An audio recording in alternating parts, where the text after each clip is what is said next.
Good morning class 6। चलिए अपनी Hindi grammar की बुक कॉपी खोलिए। आज हम आपको हिंदी ग्रामर पढ़ाएंगे। देखिए आपकी हिंदी ग्रामर में आराधना व्याकरण आपकी बुक का नाम है, इसे ओपन कर लीजिए। देखिए सबसे पहले विषय सूची देखते हैं। आपके P1 सिलेबस में 1 to 9 चैप्टर आ रहे हैं, जिसमें हमने आपको भाषा और व्याकरण पार्ट 1 में पढ़ा दिया है। सेकंड चैप्टर है आपका वर्ण विचार, ये हमने आपको सेकंड पार्ट में पढ़ा दिया है। ठीक है, पार्ट 2 में आज हम आपको शब्द विचार पढ़ाएंगे, चैप्टर 3 पार्ट 3। ठीक है, पार्ट 3 हम आपको चैप्टर 3 आज आपको पढ़ाएंगे। ठीक है, ये आपको पेज नंबर 13 पर मिलेगा। सभी बच्चे ओपन कर लीजिए पेज नंबर 13, इस पर आपको चैप्टर दिया हुआ है 3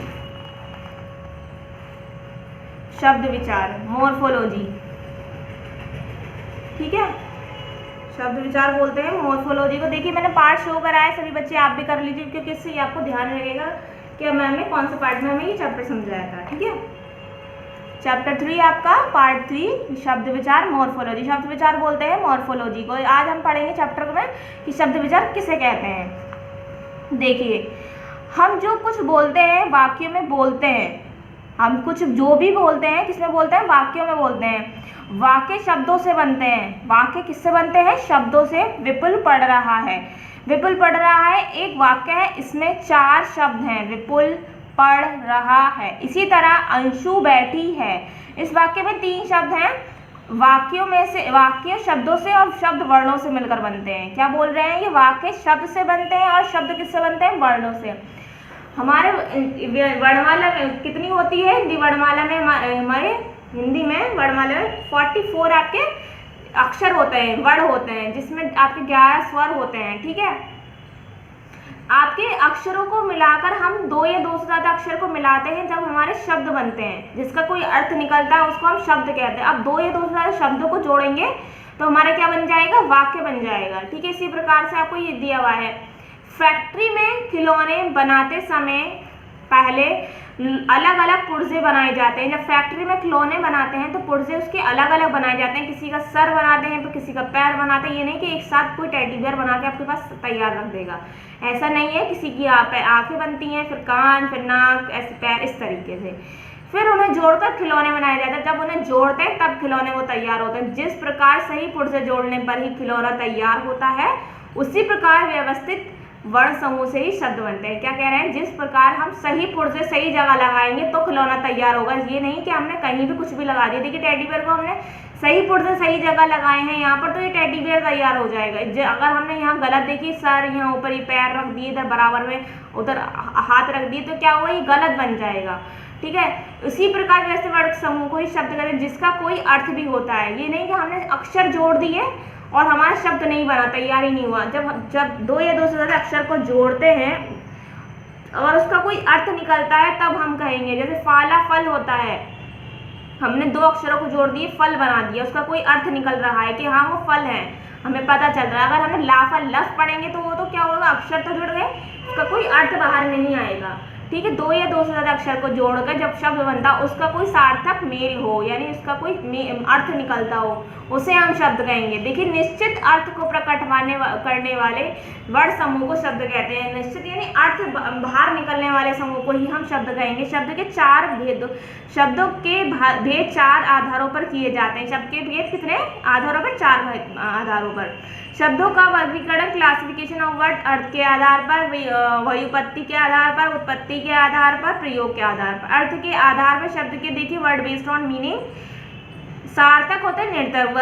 अर्थ के आधार पर शब्द को 2 भागों में बांटा गया, सार्थक और निर्थक। और सार्थक को 2 भागों में बांटा गया, एकार्थक, अनेकार्थक, और निर्थक को समानार्थक, विपरीतार्थक। ठीक है, अब आगे देखते हैं। सार्थक शब्द कौन से होते हैं हम देखेंगे। जिन शब्दों का अर्थ होता है उन्हें सार्थक शब्द कहते हैं। जिनका कोई अर्थ होता है उनको हम सार्थक शब्द कहते हैं, जैसे पानी, पुस्तक, लड़की, मकान आदि। सार्थक शब्द के 4 भेद होते हैं। स्वर के निम्नलिखित भेद 3 भेद होते हैं। एकार्थक शब्द सिंगल मीनिंग वर्ड्स, एक अर्थ वाले शब्द एकार्थक शब्द कहलाते हैं, जैसे मेज, कुर्सी, गाय, रोटी इत्यादि। अनेकार्थ देखिए वर्ड्स विद वेरियस मीनिंग, जिन शब्दों का प्रयोग अनेक अर्थों में किया जा सके वे अनेकार्थक शब्द कहते हैं, जैसे दंड, डंडा, जुर्माना, बास, हाथी की सूंड आदि। पानी, जल, रस, साहस, इज्जत। समानार्थक पर्यायवाची शब्द सिनोनिम्स देखिए, जिन शब्दों का अर्थ समान होता है वह समानार्थक होता है। जिसका अर्थ क्या होता है? समान होता है, हम उसे पर्यायवाची भी बोलते हैं, इंग्लिश में हम सिनोनिम्स बोलते हैं। जैसे भूमि, भू, धरा, धरती, पृथ्वी, क्या है इसका एक ही मीनिंग है, लिखे अलग अलग है। रात को हम निशी भी बोलते हैं, निशा भी बोलते हैं, रजनी भी बोलते हैं, रात्रि भी बोलते हैं। विपरीतार्थक विलोम शब्द देखिए, एंटोनिम्स, इंग्लिश में हम इन्हें विलोम शब्द को क्या बोलते हैं? एंटोनिम्स बोलते हैं। जो शब्द विपरीत या उल्टा अर्थ बताते हैं वह विपरीत शब्द कहलाते हैं। जैसे रात का दिन, आकाश का पाताल, जीवन का मृत्यु, अच्छा का बुरा।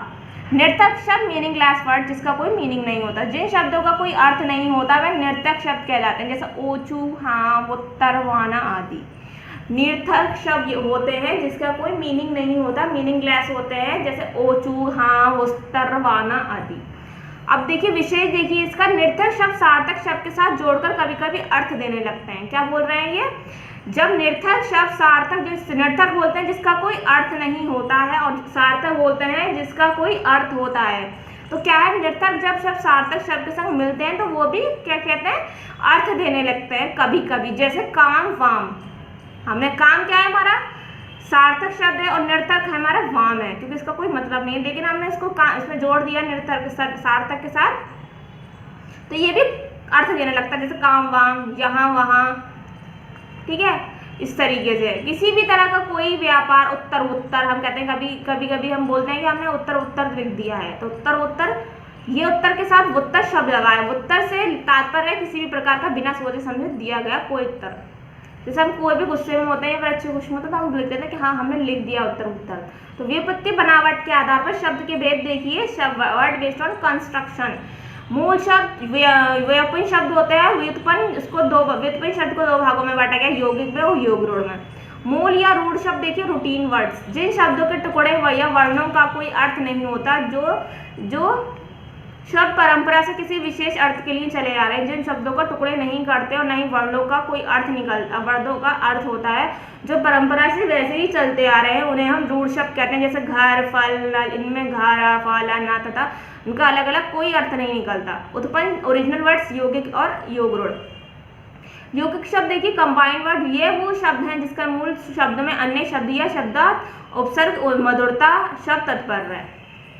योग रूढ़ देखिए, जो शब्द यौगिक होते हुए भी किसी एक ही अर्थ में रूढ़ हो जाए, योग रूढ़ शब्द कहलाते हैं। जो शब्द यौगिक होते हुए भी दूसरे अर्थ में रूढ़ हो जाएं तो उसे हम क्या बोलते हैं? योग रूढ़ बोलते हैं। जैसे जलज, जलज अर्थ जल में पैदा होने वाला, परंतु ये शब्द सामान्य अर्थ में प्रचलित न होकर कमल के अर्थ पर प्रयोग किए जाता है, इसलिए प्रकार, दशानन, लंबोदर, नीलखंड आदि योग रूढ़ शब्द हैं। उत्पत्ति के आधार पर शब्द के भेद, वर्ड्स बेस्ड ऑन ओरिजिन। उत्सम, तद्भव, देशज, विदेशी। तत्सम शब्द देखिए, संस्कृत वर्ड, संस्कृत के वो शब्द जो अपने मूल रूप में ही हिंदी के में प्रयोग किए जाते हैं तत्सम शब्द कहलाते हैं। जैसे फल, जल, साधु, आचार्य आदि। ये शब्द संस्कृत और हिंदी दोनों में एक ही अर्थ और एक ही वर्तनी में प्रयोग किए जाते हैं। तद्भव शब्द देखिए, मॉडिफाइड वर्ड्स, संस्कृत के वो शब्द जो हिंदी में कुछ बदले हुए रूप में प्रयोग किए जाते हैं तद्भव शब्द कहलाते हैं। जैसे हाथ का हस्त, आग का अग्नि, दांत का दंत आदि। तत्सम और तद्भव में देखिए, तत्सम में हम अग्नि लिखते हैं और तद्भव में आग, और तत्सम में उष्ट्रम और तद्भव को ऊंट। सभी बच्चे तत्सम और तत्सम पूरे पढ़ेंगे, ठीक है। अब नीचे देखिए, दशेश शब्द नेटिव वर्ड। दशेश का अर्थ है देश में पैदा हुए। ऐसे शब्द जो परिस्थिति एवं आवश्यकता के कारण बने हैं, जिसमें परिस्थिति के और हमारे आवश्यकता के, परिस्थिति के देखते हुए आवश्यकता में बने कुछ ऐसे शब्द हैं। लोक तथा लोक भाषाओं से आए हैं दशेश शब्द कहलाते हैं। जैसे रोटी, पेट, लड़का, भिनभिनाना, भौं आदि। विदेशी, फॉरेन वर्ड्स, जो शब्द अंग्रेजी, अरबी, फारसी, पुर्तगाली आदि विदेशी भाषाओं से भाषा में आए हैं विदेशी शब्द कहलाते हैं। जैसे स्कूल, स्टेशन, मशीन, गरीब, कमीज। ये हैं तो इंग्लिश वर्ड लेकिन हिंदी में ही लिखे जाते हैं। अब स्कूल हम इंग्लिश में का वर्ड है, ये फॉरेन वर्ड है लेकिन हिंदी में देखिए लिखा ही जाता है। ये नहीं कि स्कूल को हम और कुछ कहेंगे। स्टेशन, मशीन, गरीब, कमीज आदि। अंग्रेजी शब्द है telephone, doctor, college, letter box, गरीब, कमीज आदि। फारसी है अफसोस, आराम, गोला, सरदार, मुर्दा, दुकान, लेकिन, सूद आदि। ठीक है, ये आपके सारे शब्द दिए हुए हैं, सभी बच्चे पढ़ेंगे इसे। अब आपको दिया हुआ है आगे प्रयोग के दृष्टि से शब्द के भेद के वर्ड बेस्ड ऑन यूजेस। विकारी, अविकारी, विकारी शब्द को 4 भागों में बांटा गया है, संज्ञा, सर्वनाम, विशेषण, क्रिया। और अविकारी को क्रिया, विशेषण, संबोधक, समुचित बोधक, विस्मित बोधक। ठीक है, अब हम देखेंगे क्या सीखा है हमने इसमें। वाक्य शब्दों से और शब्द वर्णों से मिलकर बनते हैं। शब्दों का वर्गीकरण 4 आधार पर किया गया है। जिन शब्दों का अर्थ होता है उन्हें सार्थक, तथा जिन शब्दों का कोई अर्थ नहीं होता वह निरर्थक शब्द कहलाते हैं। ठीक है, सभी बच्चों को यहाँ चैप्टर कंप्लीट हो गया। पार्ट 3 आपका चल रहा है, सभी बच्चे ध्यान रहे। ये मौखिक प्रश्न है आपके, यानी ओरल क्वेश्चन, जिसे हम छोड़ देते हैं। अब लिखने की बारी पर देखिए, सही उत्तर के आगे सही का चिन्ह लगाना, जो सही है उसके सामने हमें राइट का निशान लगाना है। अर्थ के आधार पर शब्द होते हैं सार्थक, निरर्थक, तत्सम, तद्भव, विशेष, विधिहित, रूढ़, यौगिक। तो अर्थ के आधार पर शब्द के 2 भेद होते हैं, देखिए सार्थक और निरर्थक। तो फर्स्ट ऑप्शन पे राइट कर दीजिए। सभी बच्चे कॉपी और सभी बच्चे बुक्स खोल लें, क्योंकि आपको बुक पर ही एक्सरसाइज रखनी है और बुक पर ही फिल करनी है, कॉपी पर नहीं करनी है। बुक पर खोलें और पेंसिल ले लें। सभी बच्चे वीडियो देखकर अपने बुक्स पर निशान लगाते रहे। अर्थ के आधार पर शब्द भेद होते हैं सार्थक, निरर्थक। तो फर्स्ट ऑप्शन पर राइट कर दीजिए।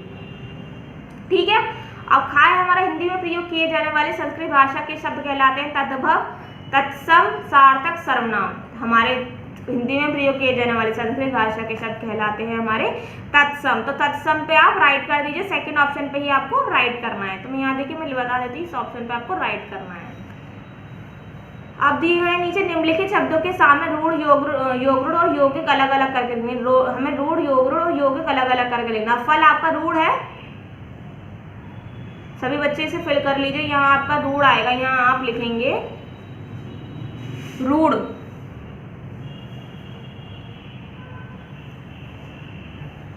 ठीक है, निम्नलिखित शब्दों के सामने रूढ़ लिखना है, तो रूढ़ लिख लीजिए सभी बच्चे। यहाँ पर फल के सामने आपको लिखना है, ये रूढ़ है आपके। राजकन्या है आपकी यौगिक। ठीक, यहाँ लिखिए सेकंड पर राजकन्या के सामने यौगिक। पाठशाला आपका योगरूढ़ है, योगरूढ़ लिखिए। पाठशाला आपका योगरूढ़ शब्द है, तो योगरूढ़ लिखिए। धर्मशाला आपका यौगिक है, इसे भी आपके ऊपर नीचे दोनों यौगिक, राजकन्या, धर्मशाला आपका यौगिक, यौगिक है। फल आपका रूढ़ है, पाठशाला योगरूढ़ है। ठीक है, अब 3 देखिए निम्नलिखित शब्दों को पहचान कर उनके सामने तत्सम अथवा तद्भव जो उचित हो लिखना है। देखिए यहाँ आपको बुक लिखा है मैंने इसलिए क्योंकि ये बुक पर ही रखना है, कॉपी पर नहीं करना है। ऐसे ही 3 क्वेश्चन आपको बुक पर रखना है, कॉपी पर नहीं। आपको देखिए यहाँ तत्सम और तद्भव लिखना। दांत आपके तद्भव है, दांत आपका शब्द तद्भव है, तो तद्भव लिखिए। बहु आपकी तत्सम है, तत्सम लिखिए इसके सामने। दांत के सामने तद्भव, बहु के सामने तत्सम। भाई आपका तद्भव है और ग्रह आपका तत्सम है। भाई के आगे लिखिए तत्, भाई के आगे लिखना है सभी बच्चों को तद्भव और ग्रह के लिखना है तत्सम। सभी बच्चे ध्यान से देख लीजिए। दांत के सामने आपको तद्भव लिखना है, बहु के सामने आपको तत्सम लिखना है, भाई के सामने आपको तद्भव लिखना है और ग्रह के सामने तत्सम लिखना है। निम्नलिखित प्रश्नों के उत्तर दीजिए।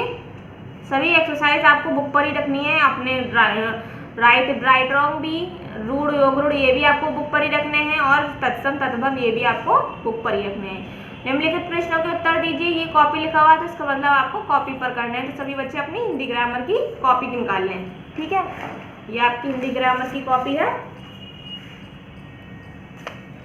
Single line. यहाँ आपको अपना नाम, क्लास शो करनी है और सब्जेक्ट। पार्ट 1 के क्वेश्चन आंसर भी मैंने आपको कॉपी में कराए थे। पार्ट 2 के भी आज पार्ट 3 चल रहा है, तो मैं पार्ट 3 के क्वेश्चन आंसर भी आपको कॉपी पर कराऊंगी। तो सबसे पहले अपनी चैप्टर खोलिए। देखिए पार्ट, देखिए इस तरीके से आपको लिखना है। जिस तरीके से आपको मैंने बुक पर लिखाया है पार्ट 3, यही आपको सेम उतारना है। यहाँ पर डेट शो करनी है वीडियो की और चैप्टर का नाम लिखना है शब्द विचार। शब्द विचार नाम लिखिए अपना चैप्टर का, इस तरीके से आपको लिखना है। ठीक, अब आपको क्वेश्चन आंसर जहां आपको दिए हुए हैं इसे खोल लीजिए। क्वेश्चन आंसर आपको दिए हुए हैं, देखिए यहाँ पर निम्नलिखित प्रश्नों के उत्तर दीजिए। तो यही हेडिंग लिखना है आपको, निम्नलिखित प्रश्नों के उत्तर दीजिए। ये लिख लीजिए सभी बच्चे। फर्स्ट क्वेश्चन है आपका शब्द किसे कहते हैं। फर्स्ट क्वेश्चन आपको दिया हुआ है शब्द किसे कहते हैं, तो ये लिखेंगे हम पहला क्वेश्चन शब्द किसे कहते हैं। तो उत्तर लिखेंगे निश्चित अर्थ को प्रकट करने वाले वर्ण समूह को शब्द कहते हैं। क्या है आंसर? क्वेश्चन लिखने के बाद बुक से लिखेंगे निश्चित अर्थ को प्रकट करने वाले वर्ड समूह को शब्द कहते हैं। अगर आप चाहें तो बुक से भी लिख सकते हैं अपने चैप्टर से, ठीक है। तो ये आपको दिया हुआ है पेज में जहाँ आपका चैप्टर शुरू हुआ है, यहाँ पर ब्राउन पर निश्चित अर्थ को प्रकट करने वाले वर्ड समूह को शब्द कहते हैं। ये आपका फर्स्ट आंसर है, ठीक है। अब आपका सेकंड है, सेकंड क्वेश्चन आपको दिया हुआ है अर्थ के आधार पर शब्दों के कौन कौन से भेद होते हैं। सेकंड क्वेश्चन आपको दिया हुआ है अर्थ के आधार पर शब्द के कौन कौन से भेद होते हैं। तो लिखना है अर्थ के आधार पर शब्द के दो भेद होते हैं, सार्थक और निरर्थक, ठीक है। तो हम आंसर हम सी लिख लेंगे जब क्वेश्चन से, अर्थ के आधार पर शब्द के कौन कौन की जगह लिखना है, दो भेद होते हैं। कौन से होते हैं? सार्थक और निरर्थक। उत्तर में दोबारा रिपीट कर रही हूँ, अर्थ के आधार पर शब्द के दो भेद होते हैं, सार्थक और निरर्थक, ठीक है। अब आपका थर्ड क्वेश्चन आपको लिखना है, देखिए रूढ़ और योगरूढ़ शब्द में अंतर बताइए। रूढ़ और योगरूढ़ में बताना है। तो देखिए हम क्वेश्चन लिखेंगे रूढ़ और योगरूढ़ शब्द में अंतर बताइए। तो उत्तर लिखिए रूढ़ शब्द इस तरीके से आपको लिखना है। रूढ़ शब्द पहले बताएंगे हम, रूढ़ शब्द लिख लीजिए, ठीक है। अब अपने चैप्टर पेज नंबर 14 खोलिए। देखिए यहाँ पर आपको दिया हुआ है रूढ़ शब्द के बारे में, तो हम यहाँ से लिखेंगे। ये आपका थर्ड आंसर है। रूढ़ शब्द जिन शब्दों के टुकड़े या वर्णों का कोई अर्थ नहीं होता और जो शब्द परंपरा से किसी विशेष अर्थ के लिए चले आ रहे हैं उन्हें रूढ़ शब्द कहते हैं, जैसे घर, फल, नल, ठीक है। ये आपका रूढ़ शब्द हो गया। रूढ़ शब्द का आपको इसके सामने लिखना है, रूढ़ शब्द आपको लिखना है इस तरीके से, फिर आपको पूरा लिखना है आगे तक, ठीक है। अब आपको योगरूढ़ शब्द के बारे में बताना, तो योगरूढ़ लिखेंगे पहले इस तरीके से, योगरूढ़ है ना, नाम लिख देंगे, इसके बारे में लिखेंगे आप योगरूढ़ के बारे में, ठीक है। योगरूढ़ शब्द आपको नीचे दिए हुए हैं, देखिए पहले यहाँ से यहाँ तक लिखेंगे, फिर योगरूढ़ के बारे में लिखेंगे। जो शब्द यौगिक होते हुए भी किसी एक ही अर्थ में रूढ़ हो जाते हैं, योगरूढ़ शब्द कहलाते हैं, जैसे जा, ला, जा, अर्थ जल में पैदा होने वाला, ठीक है। ये आपका थर्ड आंसर। पहले रूढ़ के बारे में यहाँ से यहाँ तक लिखेंगे, फिर योगरूढ़ के बारे में जो शब्द से लेकर पैदा होने वाला तक, ठीक है। यहाँ आपके क्वेश्चन आंसर कंप्लीट हो जाते हैं। देखिए सभी बच्चों को अपना पार्ट 3 लिखना है, डेट शो करनी है हर पेज पर, जिस दिन आपके पास ये वीडियो जा रही है। सभी बच्चे अपना क्वेश्चन आंसर ध्यान से लिखेंगे और अपनी एक्सरसाइज बुक पर रखेंगे, कॉपी पर क्वेश्चन आंसर करेंगे, ठीक है। यहाँ आपका चैप्टर कंप्लीट हो जाता है। सभी बच्चे अपना चैप्टर सुनकर वीडियो अच्छे से देखकर अपना क्वेश्चन आंसर कॉपी में करेंगे और बुक पर एक्सरसाइज करेंगे, ठीक है। Thank you.